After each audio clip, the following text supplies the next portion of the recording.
So today we are going to hook up our outdoor shower for one of the cabins.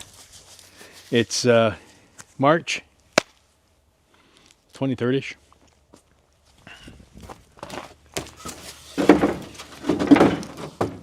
And we usually open up the cabins right around April 15th or so, as soon as I can start up water without worrying about it freezing. So this is a Camp Lux Enjoy Outdoor Life, okay, propane heater. And what I do is I hook one of these up in this outdoor. The guests love it, they really do. Be able to come out here at night and be able to take a shower outdoors. And then I'm going to show you how I get water to it with a solar operated pump and the propane that heats the water for the shower. Okay, so this, we get water that runs down here, but it isn't enough pressure to actually have a shower, and you still have to heat it. So I have a food safe 55-gallon drum that the guests would fill with water if they ran out. I always fill it before they get here. And there's a battery operated pump. Those batteries are charged by a solar panel out back. And once that water starts going through this unit, it automatically kicks on and heats the water on demand.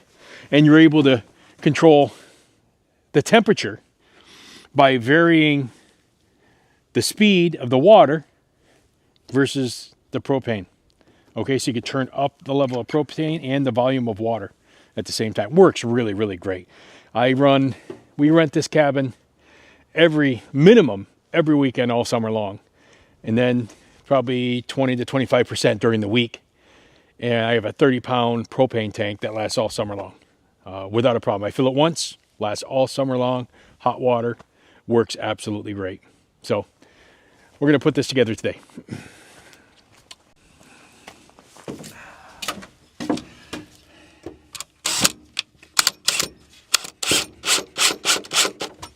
All I use is a couple Phillips screws to put it in place. Make sure our fittings are clean from last year, right there, because I use that Teflon tape in the threads to make sure I don't have a propane leak.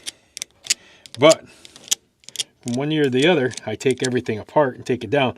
We are located in the Adirondacks of upstate New York. So we get some cold weather.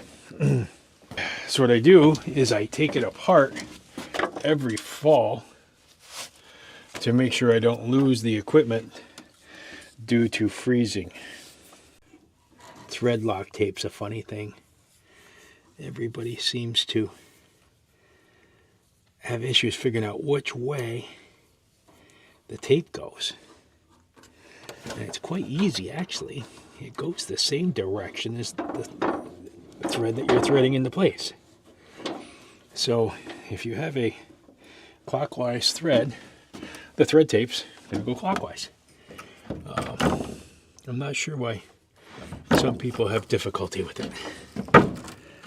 Right. This is the cold water here. The hot water I'm going to do all over again because we had to cut that one last year to get it out of the way.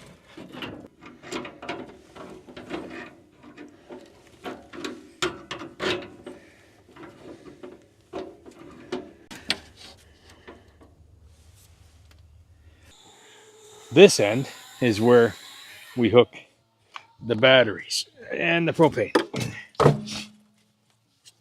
So what I have is 2 regular car batteries.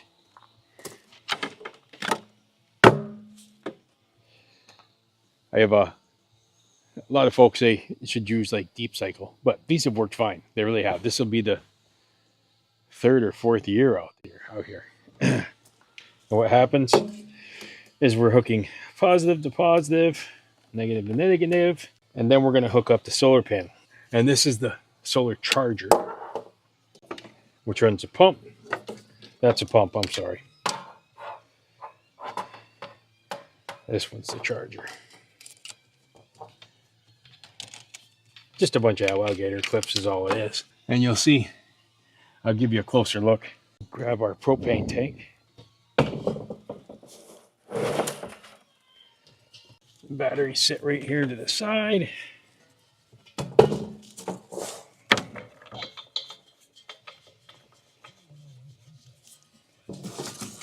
Propane tank sits there, and that's the whole setup. So